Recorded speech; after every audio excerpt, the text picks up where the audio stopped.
Hello, kamusta tayong lahat?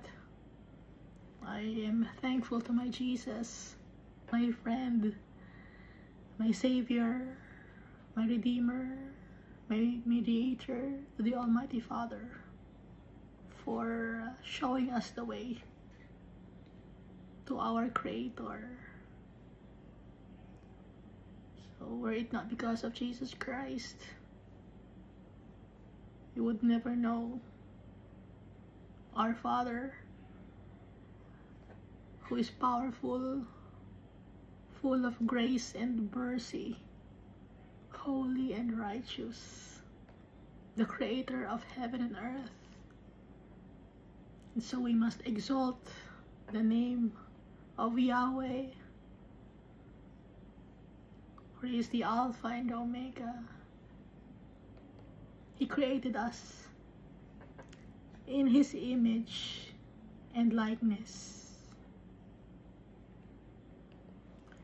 And I also thank Jesus Christ again for sending to us the Holy Spirit, for comforting us, for showering us with gifts and fruits, for guiding us always. And when we pray, we will use the name of Jesus Christ, because the Almighty Father has given Jesus Christ power, dominion, and authority in heaven and on earth.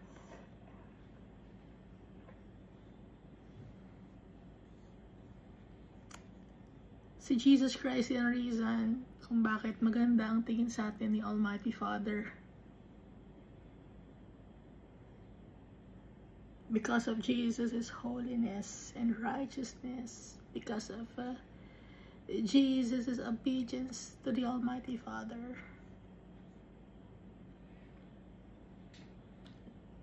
Jesus Christ, sobrang mahal niya si Almighty Father.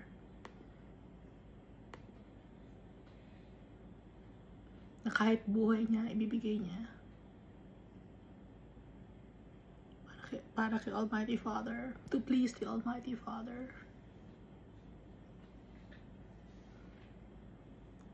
Nang sa ganon, makuha natin ang ating inheritance, ang ating birthright as children of Yahweh. So last time we read 1 Samuel chapter 15. So dito, nag-start yung ending ng kingdom ni Saul. Because he made 3 blunders. Nakagawa siya ng mali. Yung first na nagawa niya, nag-offer siya ng burnt offerings. Siya nag-perform pati ng peace offerings, even though he was not worthy to perform the sacrifices for the Almighty Father. Yung second na kasalanan ay yung hindi niya sinunod si Almighty Father. Hindi niya pinatay yung mga ox and sheep and camel and donkey at si Agag, king ng Amalek.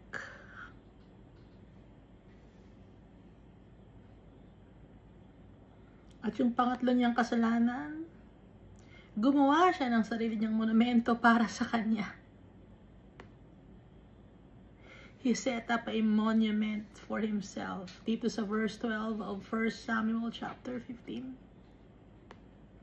Instead of giving praise to the Almighty Father for thanking God of His mighty works, yung credit kinuha ni Saul. Kaya kung may makikita siyang mga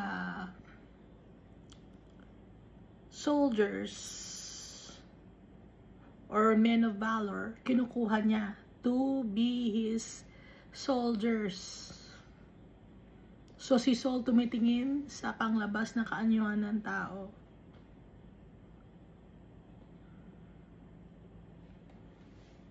Nakalimutan niya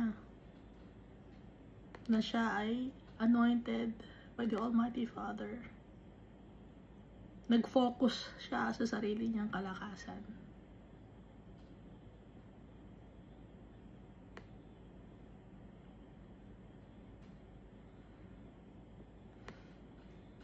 Nagde-decision siya nang hindi niya binibigyan ng importance yung mga salita ni Almighty Father. Binabastos niya si Almighty Father. Dahil pag si Almighty Father nag-utos, dapat yun ang susundin. Commands of the Holy God, the Creator of heaven and earth, hindi niya sinusunod. At yun ay magiging bad example sa kanyang mga nasasakupan.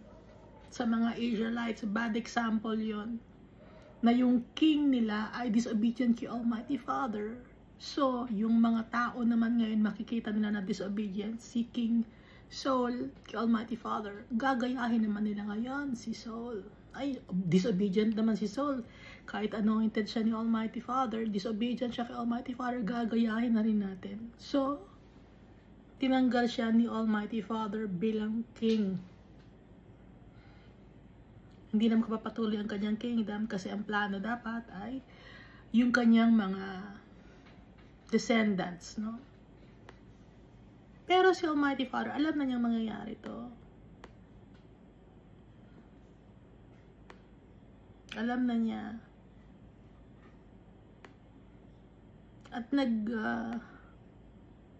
nalulungkot si Almighty Father.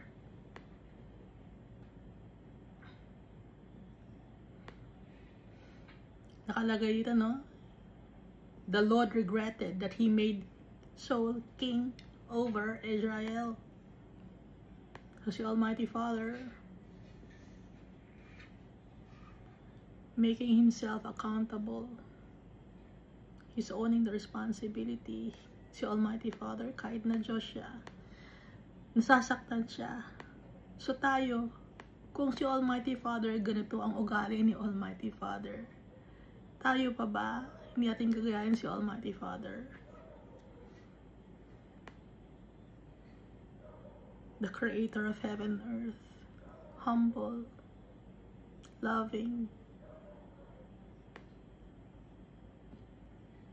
gaya ni Jesus Christ, slow to anger,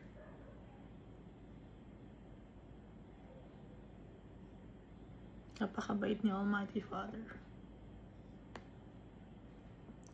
At yung mga children, no? Dito yung mga infants, men and women, inutos ni Almighty Father na patayin. Dahil para hindi na dumami ang kasalanan at yung salita ni Almighty Father, dapat yun ang masunod. Dahil yung mga Amalekites, gumagawa sila ng wickedness. So, kung sasabihin niyo, bakit pati mga infants and nursing children? Wicked ba si Almighty Father? Hindi siya wicked. Babalik kay Almighty Father yung souls ng mga infants and nursing children. Hindi sila makaka-experience ng pain and suffering na gaya ng nangyari sa kanilang magulang. Dahil yung mga magulang nila wicked, hindi sila magiging wicked. So blessed sila. Nakabalik agad sila kay Almighty Father. Maikli lang yung time na itinagal nila dito sa mundo. Nakabalik na kagad sila kay Almighty Father. Blessings yun for the children. Hindi na nila kailangan pa mag-suffer.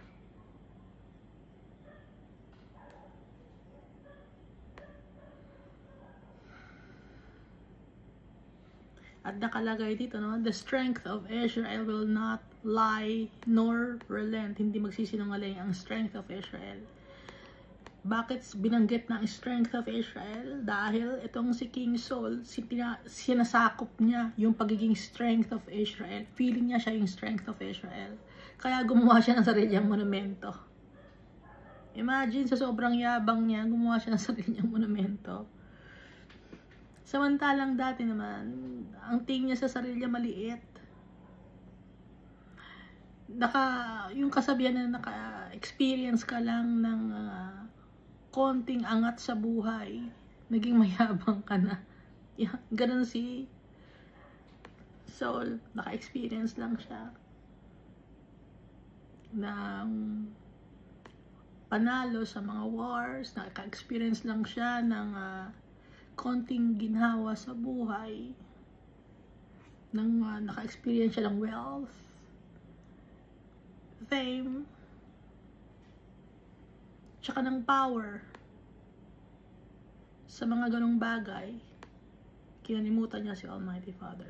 Sinunod niya yung sarili niya. Akala niya alam na niya lahat. So tayo, bilang mga anak ni Almighty Father, ask God's guidance always. In everything that we do. Talk to our Father. Gusto tayong kausapin ni Almighty Father. So, dito na tayo sa 1 Samuel chapter 16.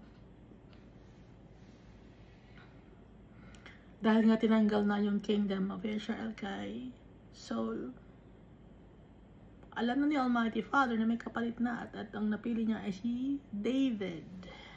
No?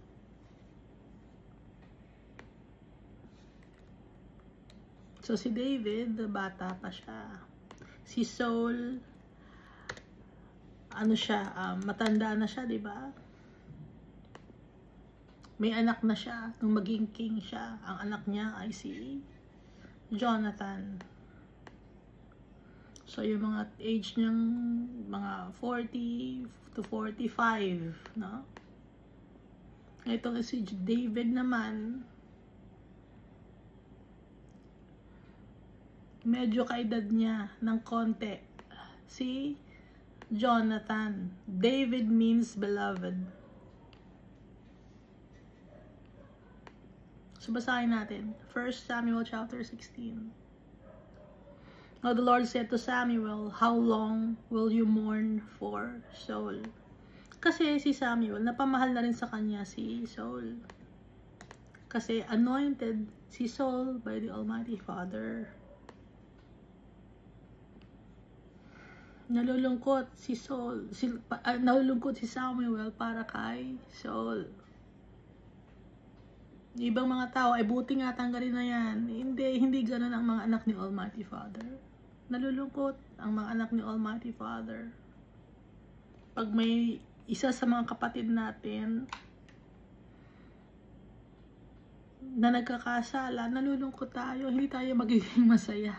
Ay buti nga nang gano'n ang nangyari sa kanya. Wicked yung mga taong gano'n. Na nagsabi, buti nga hindi na siya king. Buti nga tinanggal na siya. Tama lang yan sa kanya. Mayabang siya. Hindi gano'n ang anak ni Almighty Father.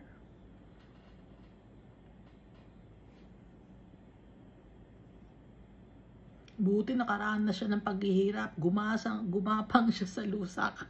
Hindi gano'n si Almighty Father. Hindi gano'n ang mga anak ni Almighty Father. Tayo, kung may nakikita tayo mga taong in pain, hindi tayo magiging masaya.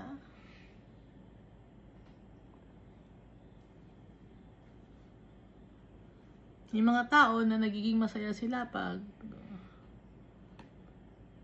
nakakaranas ng trials and tribulations ang kapwa-tao nila. Pero tayo, hindi tayo magiging masaya dahil anak tayo ni Almighty Father. Ngayon kung ikaw ay nakikita mo ang tao naghihirap tapos ikaw masaya ka, buti nga sa kanya, hindi ka anak ni Almighty Father. Kaninong anak ka kung gano'n ang ugali mo?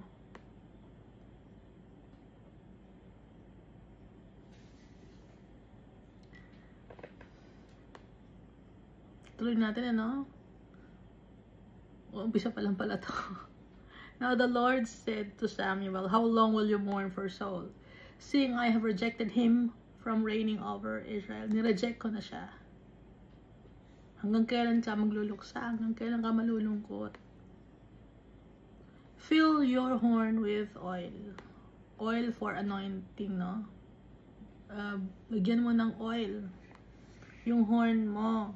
O yung lalagyan kasi ng oil noon ay horn ng ram.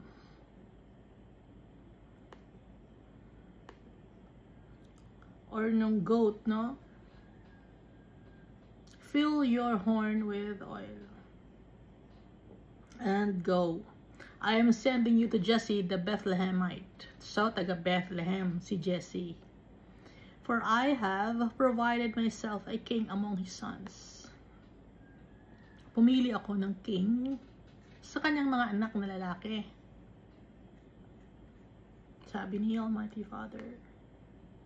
Verse 2, and Samuel said, "How can I go? If Saul hears it, he'll kill me." Paano ako pupunta doon, Almighty Father? Pag nalaman ni Saul na nagpunta ako sa Bethlehem at anoint ako ng bagong king, papatayin ako ni Saul. But the Lord said, "Take a heifer with you and say, I have come to sacrifice to the Lord." Nagsisinungaling ba si Samuel? Hindi. Tama naman yun. Totoo naman yun. Magsasacrifice si Almighty Father. Magsasacrifice si Samuel kay Almighty Father ng heifer or female cow na medyo bata pa, no? Kaya heifer tawag.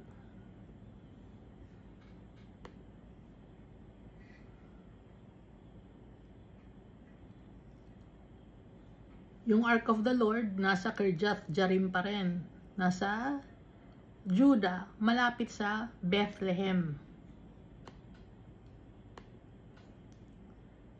So, malapit sa Bethlehem, malapit kay Jesse, no? Sa bahay ni Jesse. Yung Kirjath Jearim, nandun kasi yung Ark of the Lord. Natatandaan niya, di ba? Nailipat yung Ark of the Lord sa Kirjath Jearim from Beth Shemesh. Bago magpunta sa Beth Shemesh, nasa mga Philistines. Paano napunta sa mga Philistines? Dinala ng mga Israelites sa anong lugar yon? Para manalo sila sa war against the Philistines. Pero natalo sila, di ba? Anong lugar yon? Doon kinuha ng mga Philistines. Nalimutan ko.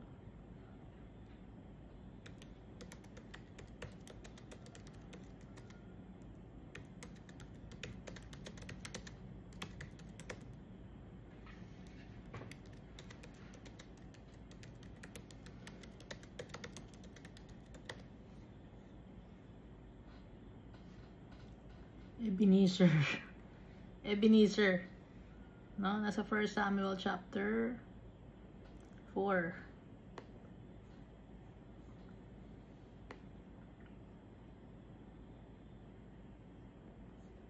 Verse 3. Then invite Jesse to the sacrifice. Kung magsasacrifice ka, dahil yung heifer isa-sacrifice mo sa akin, isama mo si Jesse. And I will show you what you shall do. Ipapakita ko sa iyo kung anong dapat mong gawin. You shall anoint for me the one I name for you. I-anoint mo yung tao na ako magsasabi sa iyo kung sino. Ano na magiging kapalit ni Saul. So Samuel did what the Lord said. So may dadala siyang heifer. Punta siya sa Judah. Kasama niya, inimbita niya si Jesse. So Samuel did what the Lord said and went to Bethlehem. Dahil malapit lang yung Kirjath Jearim sa Bethlehem. And the elders of the town trembled at his coming and said, "Do you come peaceably?" Hindi kasi normal para kay Samuel na bigla na lang dumarating. Kaya tinanong, do you come in peace? May problema ba tayo? No? Yun ang ibig sabihin. Verse 5, and he said, peaceably, I have come to sacrifice to the Lord. Sanctify yourselves and come with me to the sacrifice. Then he consecrated Jesse and his sons and invited them to the sacrifice. Ibig sabihin, he consecrated Jesse and his sons. Nilinis muna. Kailangan malinis. Para ma-invite sila to sacrifice. No? Dahil hindi pwedeng imbitahan agad nang hindi pa sila nalilinis. Etong si Saul, nag-offer siya kay Almighty Father, hindi siya malinis. Kaya nga, galit si Almighty Father kay Saul. Ngayon, etong si Samuel, kailangan i-consecrate muna niya si Saul kung gusto mag-offer ni Saul para maging malinis si Saul. But since wala si Samuel to consecrate Saul at si Saul na mismo ang nag-decide to sacrifice to the Lord, madumi si Saul, kaya galit si Almighty Father sa kanya. Disobedient. Ngayon, ito namang si Jesse and his sons, nilinis muna ni Samuel. He consecrated Jesse and his sons and then invited them to the sacrifice. Naintindihan na natin? Ngayon ko lang din naiintindihan. Dahil kailangan malinis pag nag-sacrifice kay Almighty Father. Yung mga priests, malinis sila. Si Samuel, malinis siya. Kaya siya pwede mag-sacrifice to the Almighty Father. Ngayon, itong si Saul, hindi siya pwede, no? Pero ito, nakasama sa sacrifice. Kinonsecrate muna niya si Jesse at saka yung kanyang mga anak. Invited them to the sacrifice. Verse 6. And so it was when they came that he looked at Eliab and said, surely the Lord has anointed is before him. Sure na ako, etong si Eliab ang magiging next king. Sabi ni Samuel. Eliab means God is once his father, no? Nakita niyo may L, E-L. Yung name na Eliab. Surely the Lord's is anointed is before him, sabi ni Samuel. Verse 7, but the Lord said to Samuel, do not look at his appearance or at his physical stature. Huwag kang titingin sa panglabas na kaanyuhan. Because I have rejected or refused him. Hindi siya yung magiging kapalit ni Saul. Huwag kang titingin sa panglabas na kaanyuhan. Si Jesus Christ, when he was in this world,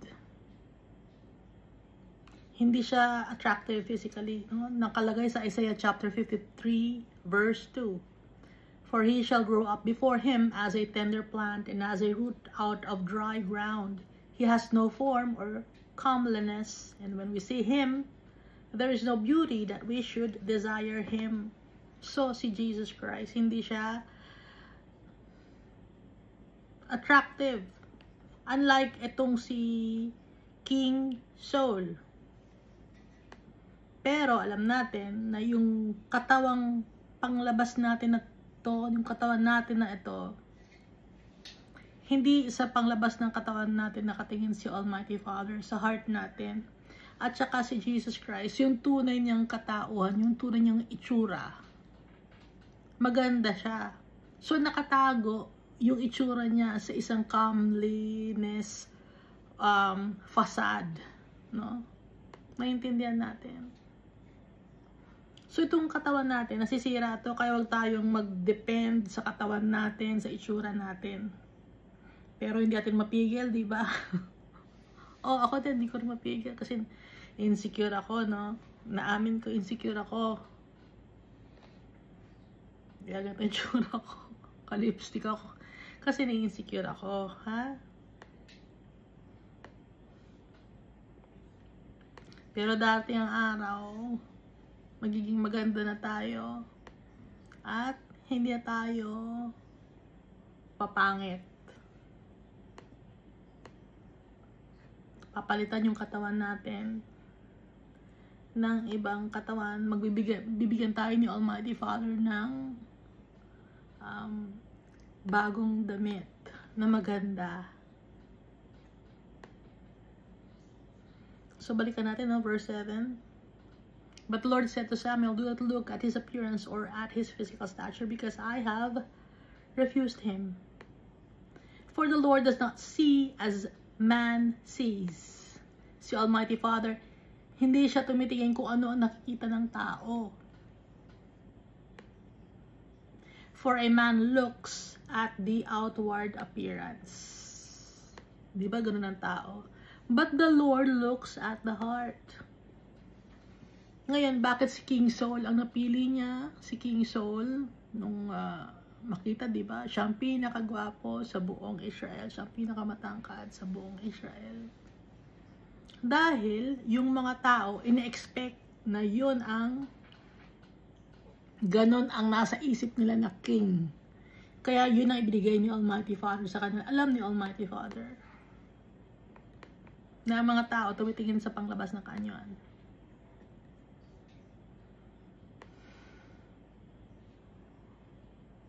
Verse 8. So Jesse called Abinadab.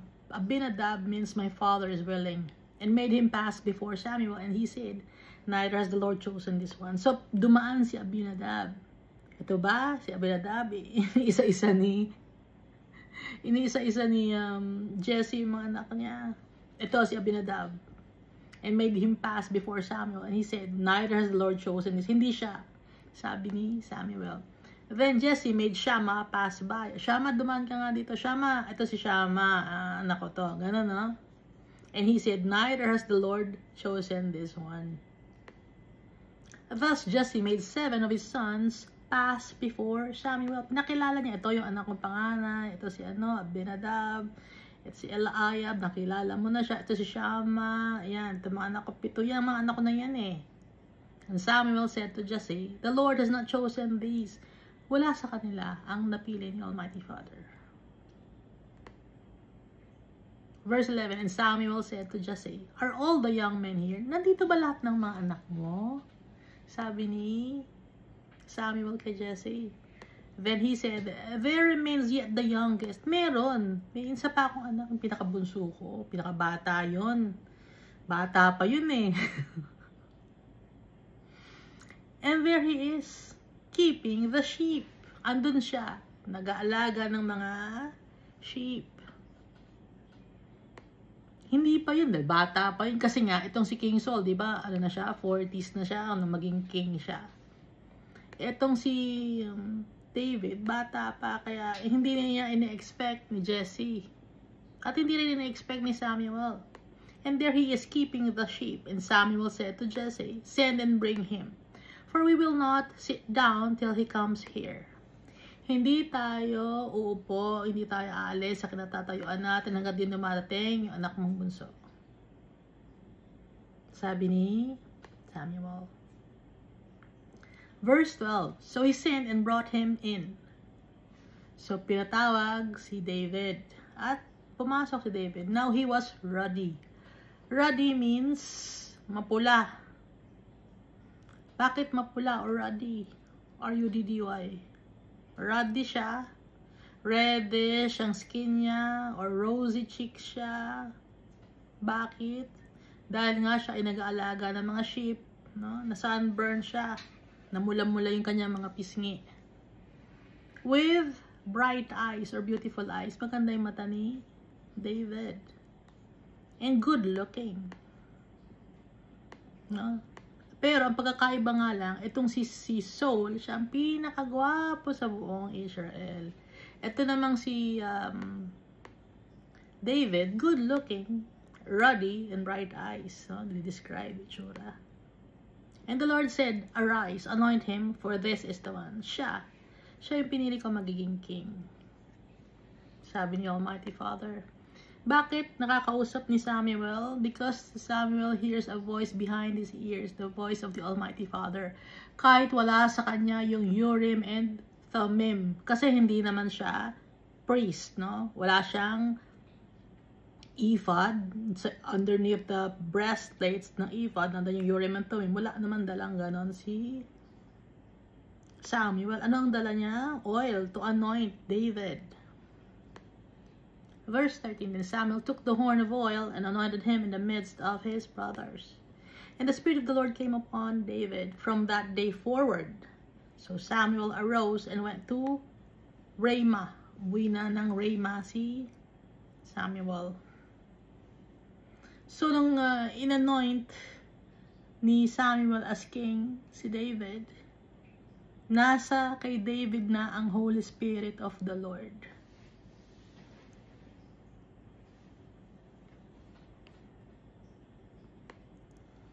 May nakita ba kayong tubig na binautismuhan si David? Wala, di ba? Oil ang ginamit, no? At yung Holy Spirit ay napunta kay David. Holy Spirit of the Lord. Ngayon kay Jesus Christ, nagbabaptize si John the Baptist ng water because may nag-utos kay John the Baptist na magbaptize ka ng water para malaman kung sino ang Savior, Redeemer, and Mediator to the Almighty Father. At kung makakakita ka ng isang sign in a form of a dove na tumigil sa ulo ng tao na binabaptize mo ng water, yun ang Savior. No? Si Jesus Christ, nagbabaptize siya through the power of the Holy Spirit. Hindi siya nagbaptize ng water, si Jesus Christ. No? Alam natin yun, di ba? Alam ba ninyo? So, sino nagbabaptize ng water sa mga tao?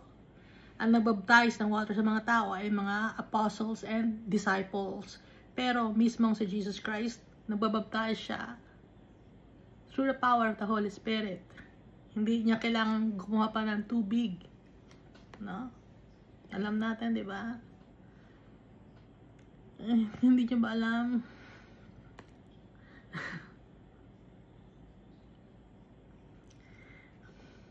O hindi niyo nga alam, ano? Hindi na tayo magsisinungaling. Hindi niyo talaga alam. Hindi ko rin alam dati. At hindi ako nagsisinungaling. Lately lang natin nalaman. Sabay-sabay tayong natututo. Kasi pag sinasabi kong, alam nyo yun, di ba? Pero at the back, hindi rin naman alam ng mga taong to eh. Hindi naman alam nila eh. Gusto ko lang kayo yung motivate na alam ninyo, pero hindi nyo na alam, di ba?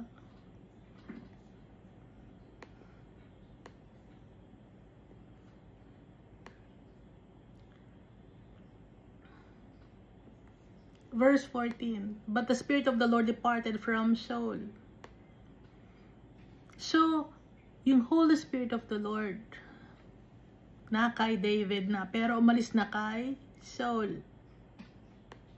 Baka sabihin niyo, ba't iisa lang ba ang Holy Spirit na lumipat siya kay David? Hindi, yung anointing. Okay? Tsaka, kasi si Saul, wicked siya, mayabang siya. Kaya wala na sa kanya yung Holy Spirit. Dahil tandaan natin, si Almighty Father, He is holy. He is righteous. Slow to anger, humble. Pero si Saul, simula nung naging disobedient siya kay Almighty Father, umalis na yung Holy Spirit sa kanya. But the Spirit of the Lord departed from Saul. Saan napunta yung Holy Spirit? Siyempre, wala kay Saul. Tapos, nung dumating na tong si David, inanoint ni Almighty Father, nandoon nagstay ang Holy Spirit kay David. Bawat isa sa atin, kung tayo ay nagniniwala kay Almighty Father, bawat isa sa atin, nasa sa atin ang Holy Spirit.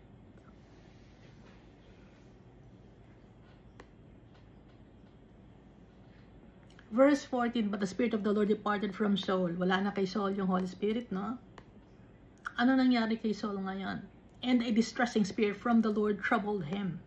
Ano yung distressing spirit?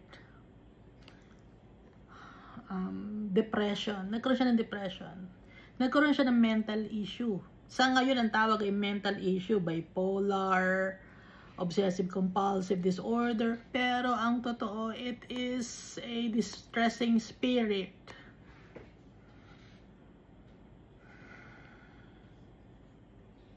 Nag-aalala siya, anxious siya, depressed siya, lagi siya nag-iisip dahil nga wala na sa kanya ang Holy Spirit. Kung nasa sa atin ang Holy Spirit, hindi tayo matatakot. Dahil ang kalakasan natin, our strength is our Father through the power of the Holy Spirit. Verse 15, and so the servants said to him, surely a distressing spirit from God is troubling you. Kasi wala na sa kanya ang Holy Spirit, kaya troubled na si Saul. Laging popasok sa kanya, wala na sa akin ang kingdom, baka matalo na ako, galit sa akin si Almighty Father. Lagi siya nag-aalala, namamroblema siya.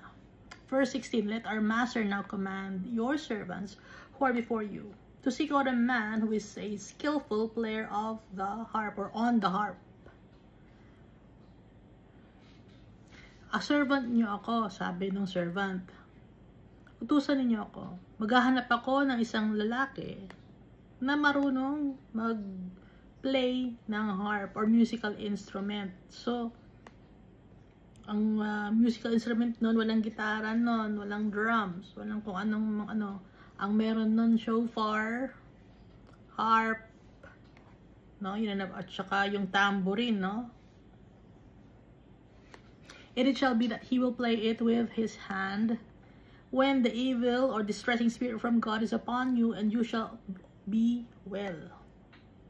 May mga tao na pag nakakarinig sila ng music, nagiging napapacify yung soul nila. Nagiging kampante sila. Or nagiging peaceful yung utak nila, no? May mga ganong klaseng tao. So, para mapacify at maging peaceful ang utak ni Saul, kailangan makanyang makarinig ng music para mapalitan yung kanyang mga nasa isip ng mga pangit na bagay ng mga magandang bagay. And so, naghanap ng skillful player ng harp yung servant ni Saul para sa kanya. Para magtutugtog yung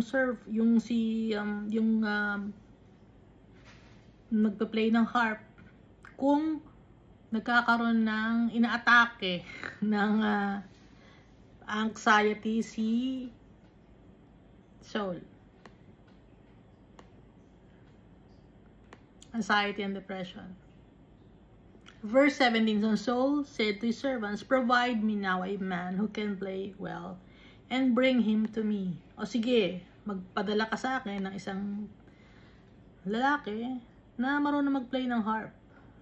Dalhin mo siya sa akin. Verse 18, then one of the servants answered and said, look, I have seen a son of Jesse the Bethlehemite. Nakita ko yung anak ni Jesse na taga Bethlehem, who is skillful in playing, a mighty man of valor, a man of war, prudent in speech, and a handsome person, and the Lord is with him. Nakita ko yung anak ni Jesse, magaling siya mag-play ng harp, mighty man of valor, a man of war, prudent in speech. Anong ibig sabihin ng prudent? Maayos magsalita, marespetong tao, no?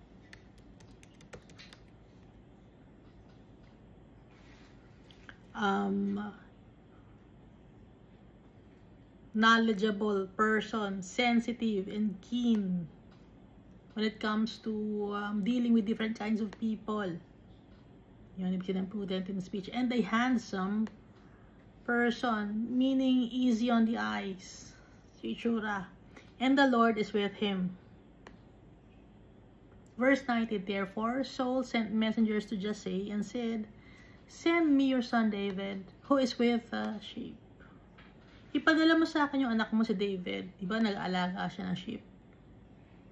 Nagpadala siya ng messenger kay Jesse. And Jesse took a donkey loaded with bread. So si Jesse naman, kumuha siya ng donkey. Nagdala ng mga tinapay, a skin of wine, and a young goat, and sent them by his son David to Saul. So, ang may dadala si David. Dala na David, young goat, skin of wine, donkey na punong-puno ng mga tinapay. Wala namang kasing sasakyan noong araw, no? Kaya donkey ang lalagyan. Buhat-buhat ng donkey. Yung young goat, hila-hila, hindi ba maisasakay sa donkey yun? No? Verse 21, So David came to Saul and stood before him, and he loved him greatly. And he became his armor-bearer. So nag-meet na si David tsaka si Saul. And he loved him greatly. Hindi alam ni Saul. Hindi alam ni Saul na si David ang papalit sa kanya bilang king. Hindi pa nare-reveal sa kanya. Dahil ka sa paningin niya, itong si David, bata pa, ano pa lang, hindi pa experienced when it comes to warfare. Kaya ang ginawa niya ang armor bearer, assistant niya pag may mga war. No?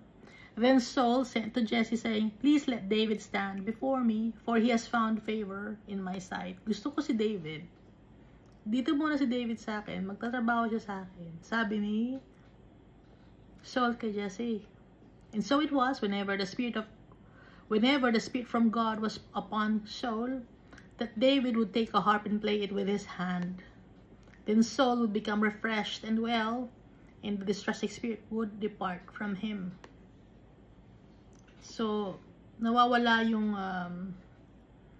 anxiety and depression ni Saul kapag nagpe-play ng harp si David. Kasi tuwing ninenervyos itong si Saul, nagkakaroon siya ng panic attack. Magpe-play ng harp si David. At pag nag-play ng harp si David, dahil si David ay anointed by the Holy Spirit of God, kaya pag nagpe-play siya ng harp, napapacify si Saul. Kaya yung distressing spirit nawawala kay Saul.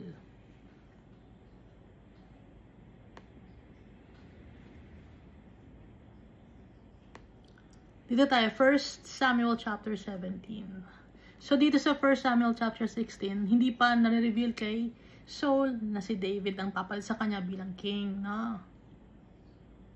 Kaya gustong-gusto niya si David kasi magaling mag-play ng harp. Nawawala ang kanyang panic anxiety.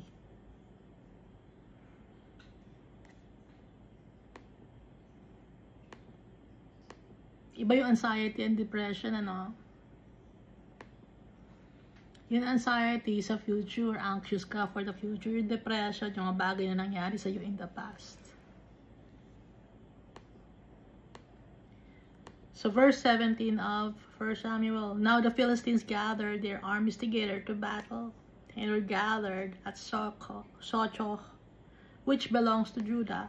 They encamped between Sochoh and Azekah in Ephes Dammim.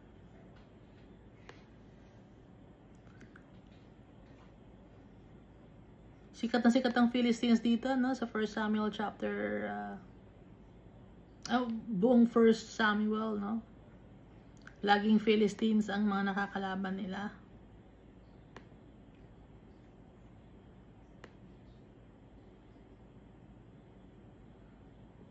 So, sinusugod sila ng mga Philistines.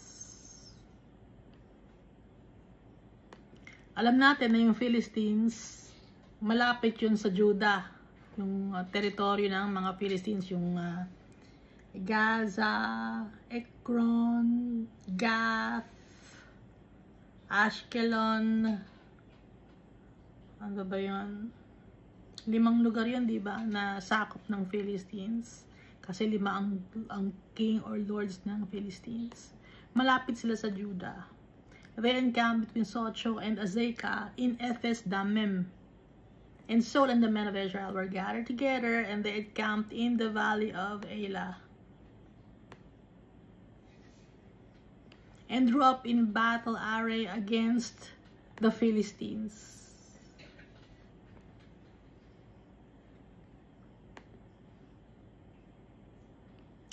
So, nagre-ready na naman sila for battle.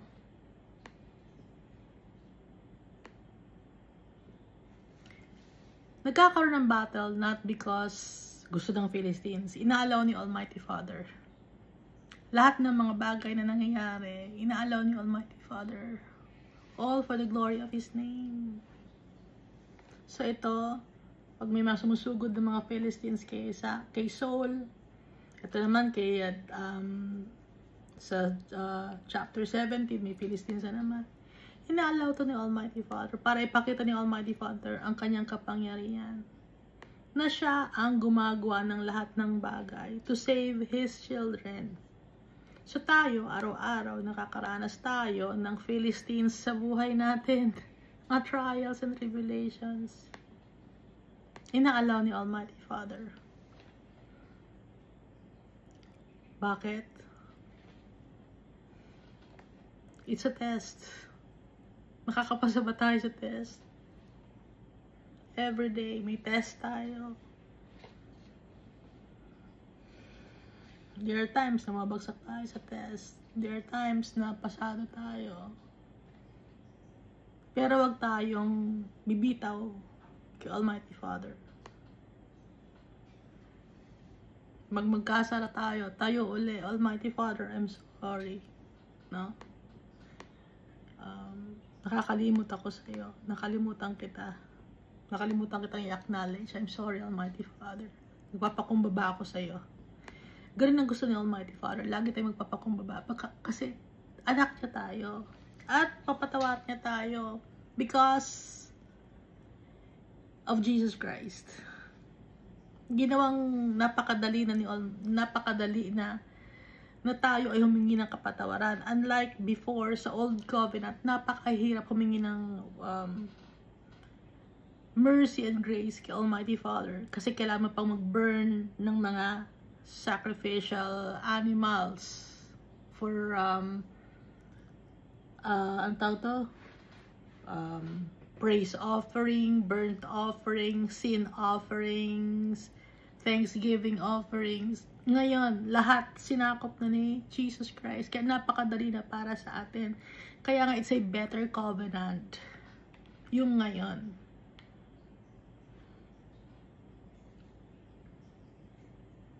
Kaya magpasalamat tayo kay Jesus Christ. No? So, ituloy natin. The Philistines stood on a mountain on one side, and Israel stood on a mountain on the other side, with a valley between them. So, harap, pero may valley, merong malalim na may valley, no? Ano may Tagalog ng valley?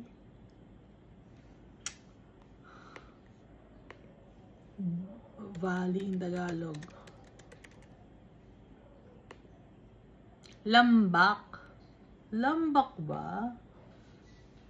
Kasi pag malaki ang lambak, malaki ang lubak, lambak ang tawag. Pero lubak yun eh. Lubak. Pero dahil sa malaki, lambak ang tawag.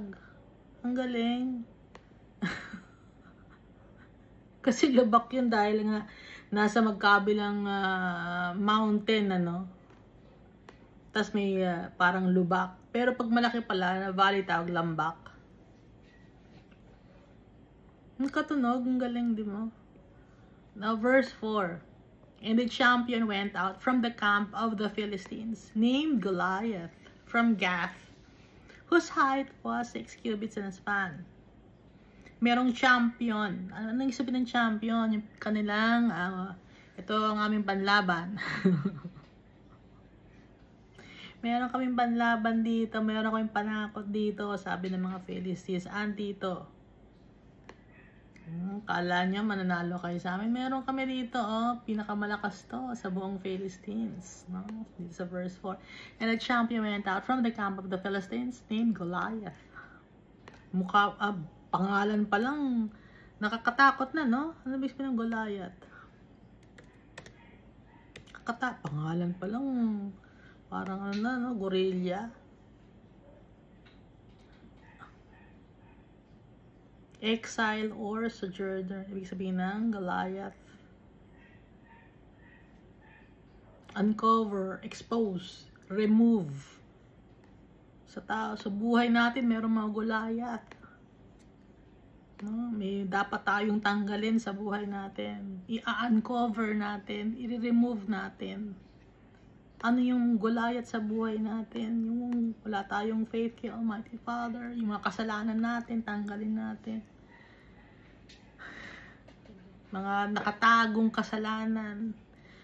Ang galing ni Almighty Father, isinakto ba niya na sakto na Goliath yung pangalan? Na mga bagay na sa buhay natin, tanggalin natin yung Goliath sa buhay natin, tanggalin natin. No? Yung mga kadumihan, i-expose natin yung sarili natin na tayo, mahina tayo, i-uncover natin yung mga kasalanan na itinatago natin nang ma-expose, nang sa ganun ma-heal tayo from our sickness, spiritual sickness. Ang galing naman. Ang galing ni Almighty Father. Hindi ako marunong ito, Almighty Father. Thank you, tinuturuan mo ako. So, and the champion went out from the camp of the Philistines, named Goliath from Gath, whose height was 6 cubits in a span, 9 feet 9 inches. Sa buhay natin, may malaking bagay tayong dapat tanggalin. Giants na kasalanan na i-uncover natin, i-remove natin.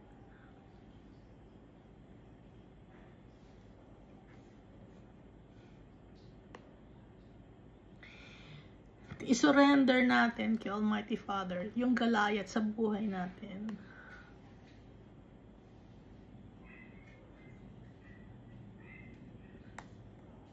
Verse 5. Itong si Goliath, he had a bronze helmet on his head. Naka-helmet pa itong si Goliath. Ang laki-laki na naka-helmet pa na. Bronze helmet. Ang bigat naman kaya ng bronze helmet. And he was armed with a coat of mail. Yung coat ni Goliath, yung armor niya, scaled body armor. Alam niyo yung isda na may kaliskis? Ganun ang kanyang body armor. Ibig sabihin patong-patong. May patong, may patong, may patong. So sobrang kapal ng nakalagay sa katawan niya, no? Tapos yung helmet niya, matigas, bronze paggawa. And the weight of the coat was 5,000 shekels of bronze. Napakabigat ito, nababuhat niya. So tayo ngayon sa buhay natin, yung mga tagong kasalanan natin, yung mga kasalanan nating kadumihan, tinatago natin, pilit nating kinikip. Na mabigat, nagiging burden para sa atin. At gumagano ako. Nagiging burden para sa atin, kabigatan. Yung mga burden natin, ibigay natin kay Jesus Christ.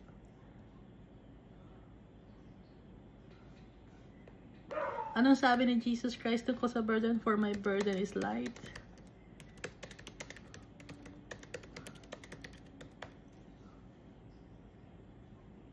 Matthew chapter 11 verse 28 to 30. Sabi ni Jesus, come to me all you who labor and are heavy laden, and I will give you rest. Take my yoke upon you and learn from me, for I am gentle and lowly in heart. And you will find rest for your souls, for my yoke is easy and my burden is light. Ngayon, itong si Goliath, ang bigat ng kanyang daladala. Tayo ba? May burden ba tayo? Napakabigat. Ibigay natin kay Jesus Christ. For His burden is light. Hindi ko alam ito. Lahat ng binabasa natin sa Bible, hindi ko alam. Wala akong... Nagpapasalamat ako kay Almighty Father Nagpapasalamat ako sa Holy Spirit. Nagpapasalamat ako kay Jesus Christ for teaching me these things. Dahil lahat ng mga nakasulat dito sa Bible, may meaning ito. And it's still applicable up to now. Akala natin story lang ni Goliath. But Goliath symbolizes those things that we are harboring in ourselves, that we should remove from our lives.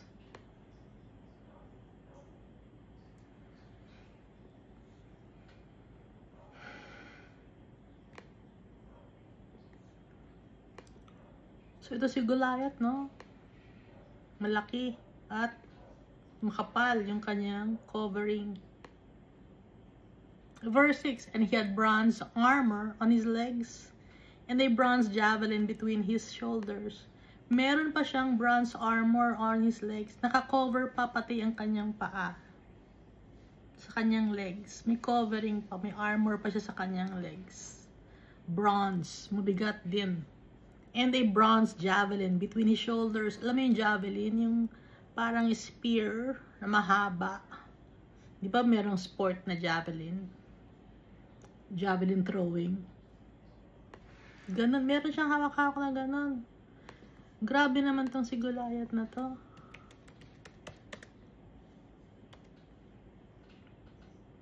Ang haba nung kanyang hawak. May javelin pa siya. May spear pa siya. May sword pa siya. Lahat na nasa kanya.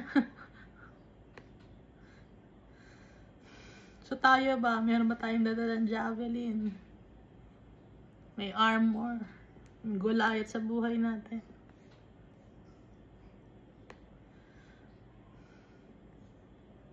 Verse 7, now the staff of his spear was like a weaver's beam, and his iron spearhead weighed 600 shekels, and the shield bearer went before him. Meron pa siyang shield. Shield bearer.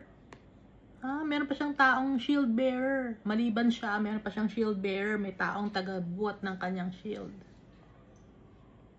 Ang laki-laki niyang tao, meron pa siyang shield bearer na nangunguna sa kanya. So, paglalakad si Goliath, ang dami niyang mga daladala. Makapal yung kanyang damit, may helmet siya. Tapos bago siya naglalakad, sa harap niya mayroon pang tao, shield bearer, maliit na tao, yun hawak-hawak ng shield para pag may mananakit kay Goliath, o mauuna muna yung shield bearer bago masaktan si Goliath. Verse 8, then he stood and cried out to the armies of Israel and said to them, why have you come out to line up for battle? Am I not a Philistine, and you the servants of Saul? Choose a man for yourselves and let him come down to me. Dinadare ni Goliath ang mga anak ni Almighty Father.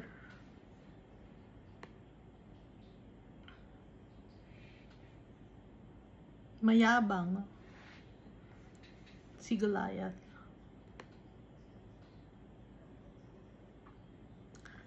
Verse 9, if he is able to fight with me and kill me, then we will be your servants. But if I prevail against him and kill him, then you shall be our servants and serve us. Magiging servants namin kayo pag natalo namin kayo. Pero pag natalo nyo kami, kami ang magiging servant ninyo. Pero kung kayo ang matalo namin, kayo ay magiging servant namin. Sabi ni Goliath. And the Philistine said, I defy the armies of Israel this day. Give me a man that we may fight together. Bigyan niyo ako ng lalaki. Nang aawayin natin yan, papatayin ko yan, dudurugin ko yan. Mayabang si Goliath. Verse 11, when Saul and all Israel heard these words of the Philistine, they were dismayed and greatly afraid. Takot na takot si Saul. Bakit natakot si Saul? Kasi wala na sa kanya ang Holy Spirit of the Almighty Father. Yung Israel, buong Israel, takot din sa sinabi ni Goliath. They were dismayed. Nawalan sila ng ang tawag doon, yung lakas ng loob. Discouraged, disheartened. Yan, yung word. Dahil sila ay takot na takot. Napakalaki kasi ni Goliath. So tayo, sa buhay natin, may Goliath ba tayo? Meron tayong mga burdens. Lahat tayo. Ang sinasabi kong Goliath, hindi tao. Sinasabi kong Goliath, yung ugali natin. Yung mga bagay na pinanghahawakan natin. Mga bagay na pinagyayabang natin. Na akala natin importante. Na akala natin magiging sikat tayo, magiging mayaman tayo, magiging powerful tayo dahil meron tayo. Meron ba kayo? Kung meron kayong Goliath, tanggalin natin sa buhay natin yun. Dahil yun ay isang burden. Yung Goliath sa buhay natin, ibigay natin kay Jesus Christ. Dahil si Jesus Christ, kaya yan talunan yung mga bagay na lumulukob sa atin. Yung mga bagay na nag-hold back sa atin from serving our Father, from being faithful to Jesus Christ. Release it. Surrender it to our Jesus, to our Father. Bakit? Ba't natin isi-surrender? To claim our inheritance. Para matanggal yung burden na dala-dala natin. Mabuhay tayo with peace and joy in our hearts. Yung mga tao, hindi na tinatanggal yun. Inaalagaan nila yung Goliath sa buhay nila. Na yun ang nagiging reason kung bakit hindi masaya ang mga tao. Kung bakit wala silang peace of mind, wala silang joy, wala sa kanilang Holy Spirit. Willing si Almighty Father natanggalin ng Goliath sa buhay natin. Pero dapat willing din tayo to take a stand. Willing tayo to give it up. If we truly love Jesus Christ and if we truly love our Father.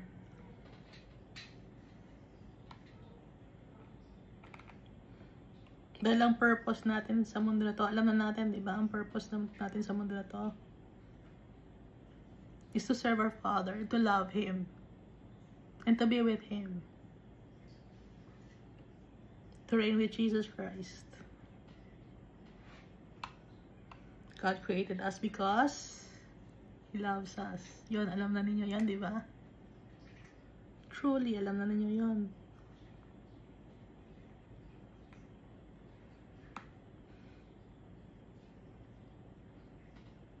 And I pray to God na maramdaman ninyo.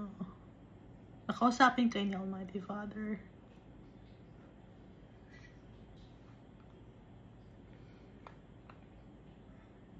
At bigyan kayo ng strength. Bigyan tayo lahat ng strength ni Almighty Father.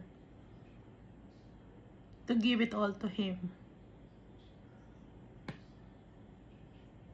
To surrender to Jesus. All the things we are holding on to. Thank you, and God loves us all so much.